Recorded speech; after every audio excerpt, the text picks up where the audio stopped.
All right. What's up, my friends? Chrissy Crash here. If you are a smaller blocker who feels like maybe you have to work twice as hard just to get seen, then this conversation is for you. Because getting benched is not necessarily all about effort or skill. Sometimes it's about visibility and confidence and the story you're telling yourself about what you're capable of. So today I am talking with Aimee Flores, AKA Moonshine. Also, happy birthday. And we are just talking about elevating mindset and building real endurance and strength, and how showing up consistency can really change how the skaters around you or other teams see you. So if you're watching the replay, please drop a recording in the comments so that I know that you caught the recording. Aimee, welcome. Thank you. So let's start with the beginning, maybe a little background on, your experience in roller derby, like a quick background, and then also what were the things that you were struggling with the most? Oh, okay, sure. So I started derby in 2018 and I have no athletic background whatsoever. I just figured I should probably take up an activity that's maybe fitness related. And I don't know, I saw people watching derby. I'm like, maybe I can just watch, I don't know, watch it for fun. And then I saw all this testimonials of people that are like, you can do it. You don't have to, you can be any body shape and have a good time. So when I first started, because I didn't have any athletic background, I wasn't strong. And because I'm kind of short, I'm 5'2". I wasn't strong and I also wasn't fast. And so the best that I can do was learn the rules pretty well and also what the most common penalties were. So that's what I worked on while I tried to gain some more agility, more endurance, get a little bit stronger. And I noticed as I was doing kind of more of that, I perceived that I still gave the perception of being really small. So small and not capable of being a decent blocker. I think a lot of my experience when the league I started out with, they're like, well, you're tiny. Why don't you just try to be a jammer? I'm like, this is the worst thing ever. I don't enjoy this. I rather just get in front of someone and hold them because that's what I like to do. I just like to stay there. Stop. I'm not much as very, I wasn't agile. So I was kind of but the blocking seems fun to just catch people and kind of come out of nowhere. And yeah, that's kind of how it all started. I still love blocking. I've kind of learned to love jamming a little bit more, but that's basically the starting point for me. Got it. And I think for a lot of shorter skaters, that's a thing, right? Because people are like, oh, you're cute. But it's you almost have to work twice as hard to show up and have people start perceiving you as fierce and small, not just cute and small. Yes, exactly. If that's actually a good tagline. I'm gonna steal that from my Instagram bio. Yeah, fierce and small. Yeah, but that's a tough place to be. So for you, at what point did you decide that you needed to maybe make some shifts or start doing something outside of just derby to start getting seen or to start working on the things you needed to work on? What was that like for you? It was a lot of trial and error. I did a lot of stuff on my own. I tried to look up workouts that were specific to roller derby because I noticed that there were some workouts that were specific to people in other niche sports, but I couldn't really find anything. So in the meantime, I did a lot of skate, on skate stuff, which helped out a little bit, but not too much. I tried my best to do other workouts and I need help. I need guidance. I believe in myself more. I improved a little bit, but yeah, that's kind of where I'm I know I can get better. I just don't know how to do it. Yeah. And just finding some sort of okay, clearly there's these things for other sports. So obviously there has to be a path here also, right? Exactly. And so for you, I know that big wins for you, celebrating small wins and letting go of perfectionism was a big piece of you actually moving forward. What was that like for you? It's a very interesting question. I didn't realize that I still held on to some perfectionist tendencies until I was kind Mhm. of looking through like, oh, once I have all of these skills down, then I could, I don't know, like, um, I don't know, play my game on the track. There was like a lot of that, but then it's like if I kind of started breaking from that in my personal life. Why am I bringing this to Derby? Why is this? Why it was Mhm. so hard. So there was like a lot of that of like I'm like, you wouldn't do this to yourself in like the workplace or with your friends. It's like, why? Why are you bringing it to Derby? So that was kind of an interesting like wake up call when I was trying to break down that type of perfectionism that I brought to the track, and then also just connecting with other people that I noticed were kind of in a similar like mindset too. Mhm. Yeah, totally. And I think once we can step outside and start to like look at our thinking versus just letting our thinking be our thinking, then all of a sudden you can look at this perfectionism and be like, well, wait a minute. How did you get here? You don't belong here. Yes. Now, and I know consistency was a big thing for you too, right? I think a lot of skaters struggle with consistency. So, like when the day when you didn't feel like it or when it felt hard, like what did you use to keep showing up for yourself?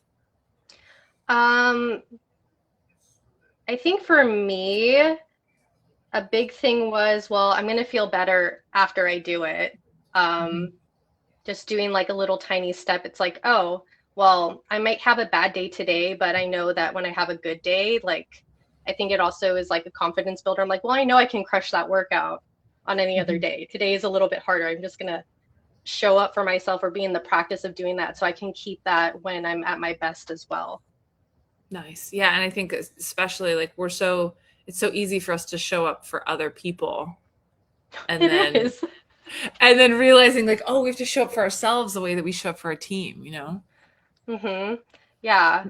Yeah, especially with derby, it's a team sport, and I remember I like get like starting off because I was thinking like how can I be useful on the track even though I'm not strong, I'm not fast, I'm still learning things. At least I could just learn how to stay on the track, not get as many penalties so like my teammates could throw me around. But at the end of the day, it's Mhm. like, oh, yeah, what about me? I would also like to improve. I shouldn't forget about that either. Yep. And as you've gone through this couple of months of like us working together, like what are the biggest changes that you've seen? Like where have you noticed the biggest improvements? I remember my initial goals were to become more agile, I think, and to increase my endurance. So that was like the first thing I noticed. Um, I think I'm coming up on like about 2 years. Yeah. So now I like the biggest thing that I noticed a couple months ago is I volunteer with a food bank in my area, and I didn't realize that the boxes that I had been loading into people's cars full of food was 35 pounds, and I'm just like tossing it like nothing for like Yeah. 3 4 hours and not getting sore from it. I was like, oh wow, I have I have guns now. It's crazy, right? It's like it translates so much off the track too of like I want to be able to just be strong to do all the things that we want to do in life. Yeah. And then also stability was another one. That Mhm. was kind of wild. I'm like, oh wow, look at me. I remember like I like growing up, my entire life I didn't have any good sense of balance. I was like really easy to knock over, but I Yeah. feel like I put up more of a fight on the track too. So those are like the unsurprising things, the things I wasn't expecting. They weren't part of my initial goals. And I'm like, wow, look at me. Look at Yeah. that. And how has that been for you? Because this has been like a couple year process, right? And so have there been ups and downs or has it just been like easy and perfect the whole time or There have been ups and downs. I think I wouldn't say it's more of a down. It's kind of like uh because progress is like, slow progress. You don't notice it right away until you're like months out. It's like, oh, that didn't come from out of nowhere. That I worked on that. So I think that's kind of another thing that I also try to remind myself of. I wouldn't say that's a low or a high. It's kind of more of a challenge of like you need to celebrate like even the small things. And definitely one of the ups is like strangers and like coaches. Like last year was like the first year where I was dropping into scrimmages. I was guest skating. I did like a lot of fun round robin tournaments. Um, was skating with a lot of like new to me skaters. It's like the first time where I was consistently given some sort of compliment from like someone in like a captain or like coach like position, which it was not like it's not common to me. I'm like, oh, well, thank you for noticing. I was like, oh, if strangers have noticed this, yay, I'm doing something. I think that's such a great part about going to skate with other leagues, right? Because it's so easy for our leagues to get so accustomed to us and how we play, and they see you every day. So it's hard to like sometimes see the progress that's being made, but then you go somewhere else and you just roll in, and people are like, damn. Yeah, I was like, what do you mean? I'm not here to ruin anyone's day, although that is the point. Because I think I tell you often that my goal is just to be a menace on the track. Yep. And you're doing it. It's so freaking awesome. Now, you had given us three things that if you felt like skaters were feeling stuck, that they could focus on. You said the first one was showing up for yourself and understanding that showing up for yourself matters. Like, how would you, with like a skater who's maybe feeling stuck, how would you encourage them to start showing up for themselves? What does showing up for yourself look like for you on the track or in your life? I think showing up is just, oh, if that's on my calendar for today and there's nothing preventing me from doing that, like a scheduling conflict, just do it. Just show up. Um, like there were times where I didn't want to go to derby practice because I was such in a low state from going to work. And I'm like, you know what? I'm gonna go today because I need to do something else besides like be at a desk. And even though I'm at 20%, someone should be happy that there's a body here for scrimmage. So so I'm like, just show up as you are. Like even if it's for your workout, I'm like, I think I can do 50 squats today. And we'll just call it that. Yeah. And just like something being better than nothing, because like in the long run, right, when you're committed to like the next 5 years of derby, for example, it's like at the end of the day, one workout doesn't make all the difference, but showing up for yourself consistently and just being there is the thing that makes the difference. Now, what about endurance? You had said endurance wins games. How you, this is, I am a endurance wins games. Endurance wins games. If you guys ever join Crash Course, you will hear endurance wins games. So how has that changed for you? How has that impacted your game? I've been on the losing side of it a lot of the times. I think there was a league I was with for years, and I would play with the B team a lot. And I noticed that we felt like a lot of the games, like the other team was well matched with like skills, but for whatever reason, we would lose by like 100 points, 150 points. And I couldn't quite like pinpoint why that is. I'm like, well, I knew for one game it was very obvious that it was endurance, but is it every single game? And then last year, I played a game with my one of my new teams, and off the bat, like the score was like I think 20-6, but the I could tell that the other team they got gassed out, and that's how we caught up and actually beat them by about 20 points. Like, oh, that's what it is. Okay. It feels so good to be on the other side of that. I know. I'm like, well, we're gonna lose this game maybe, but I the best I can do is just be a menace on the track, and you know, this is what like it's track time. It's fun, and then just seeing the scoreboard, I'm like, oh wow, we did that. I'm like, oh, I guess I do see the other team getting gassed a little bit. Okay, I Yeah. guess that's what it is. It's endurance is winning this game right now. Yes, like capitalize on these mistakes from tired people. Yes. And the third thing that you said, in terms of like skaters, really, if they're getting stuck, is understanding the emotional stages of change. So for those of you guys that are listening, so Aimee has gone through our 16-week crash course in transformation. Has gone through our program called Thrive. Is now an MVP. So she's been with us for several years, and there's always this like process that we go through, right? When we try to do new things, that there's like this excited beginning of something, right? That's the first emotion in change. Yes, I'm going to do a new thing. And then all of a sudden the reality and the suck of actually doing it sets in. And then it's like is anything actually happening? But on the other side of continuing with the consistency is, oh shit, this is actually working. And then, oh my God, I can do it. So how has it been for you going through that flow and like helping yourself to like reframe things as you're going through your challenges and your goals?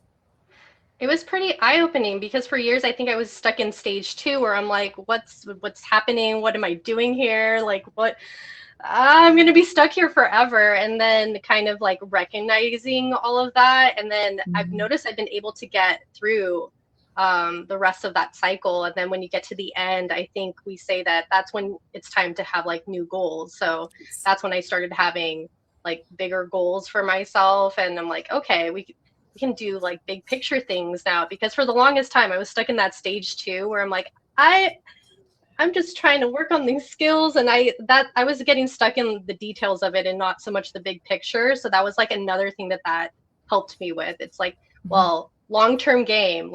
Yes, we know you hate toe stops. You hate all the toe stop stuff. Maybe like we need a big picture thing so we can just like not have that be the thing that like basically paralyzes me on the track. Right? And so when you have that big picture and you know what you're working towards, it allows you to step back from the suck and step back from the, oh, it's going to be this hard forever.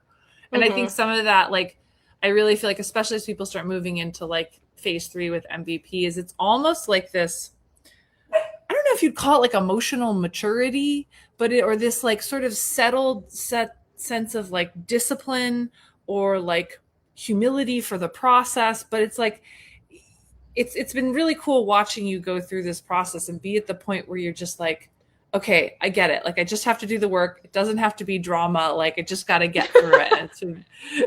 It's very cool to see. I know. I even like I'm thinking about like myself from like a mentor like perspective. I would even tell my mentees, I'm like, don't worry about that. Just focus on this. Just get it done. It doesn't have to be perfect. And I'm like, Yeah. oh, I just hear my voice in my head of telling like younger people this. I'm like, oh, there it is. This is a very humbling feeling. Okay.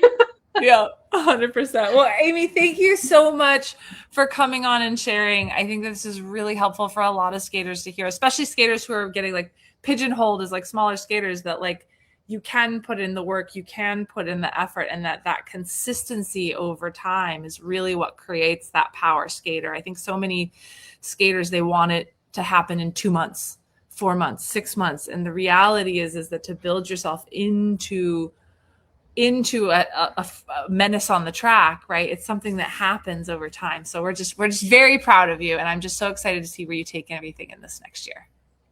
Yeah, I'm excited too. And yeah, to your point, you can't cram for roller derby.